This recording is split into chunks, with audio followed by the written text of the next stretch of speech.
ପ୍ରାର୍ଥନା ସ୍ୱାମୀ ପରମାନନ୍ଦ। ଫେବୃଆରୀ 26।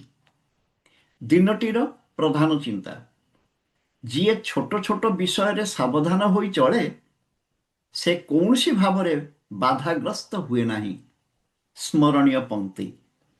ସତ୍ୟ ରୂପ ଅଗ୍ନିଶିଖା ଜଳେ ଯେବେ ହୃଦୟର ମଧ୍ୟରେ, ଦଗ୍ଧ ପୂତ ଲୟ କରି ମାନବର ସ୍ୱର୍ଣ୍ଣଧାର ଚିତ୍ତ, ସେ ଅଗ୍ନି ସ୍ଫୁଲିଙ୍ଗ ହୁଏ ବହିର୍ମୁଖୀ ରସନାର ଅଗ୍ରଭାଗ ଠାରୁ, ସ୍ପନ୍ଦିତ ହୁଏ ସେ ଆଲୋକର ଅପୂର୍ବ ପରଶେ। କର୍ଣ୍ଣ ତାର ରୁଦ୍ଧ ନୁହେଁ, ସେ ଶୁଣେ ସତ୍ୟର ପୁଣ୍ୟ ଧ୍ୱନି ସୁଦୂର ସଙ୍ଗୀତ ପରି।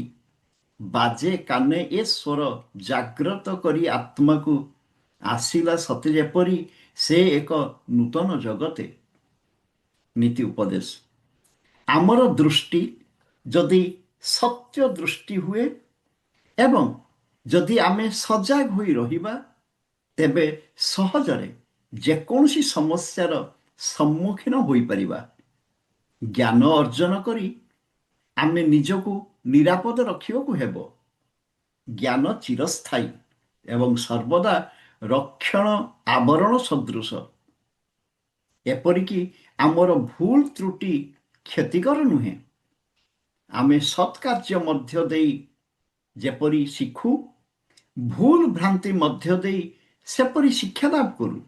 କିନ୍ତୁ ଶିକ୍ଷା ଲାଭ କରିବା ପରେ ଆମକୁ ସାବଧାନ ହେବାକୁ ପଡ଼ିବ ଯେପରି ସେହି ଭୁଲ ଆଉ ଥରେ ନ ହୁଏ। ପ୍ରାର୍ଥନା। ହେ ସର୍ବବ୍ୟାପୀ ବିଶ୍ୱନାଥ, ମୋତେ ସହାୟ ହୁଅ ଯେପରି ମୁଁ ତୁମ ଅନନ୍ତ ସତ୍ତା ସହିତ ମିଳିତ ହୋଇପାରିବି। ଏକମାତ୍ର ତୁମ ନିକଟରୁ ଯେପରି ମୁଁ ବଳ ଓ ଜୀବନୀ ଶକ୍ତି ଆହରଣ କରିପାରିବି। ତୁମର ଅପାର ଆଲୋକ ଶିଖାରୁ ମୁଁ ଯେପରି ମୋର କ୍ଷୁଦ୍ର ଦୀପ ଜଳାଇ ପାରିବି।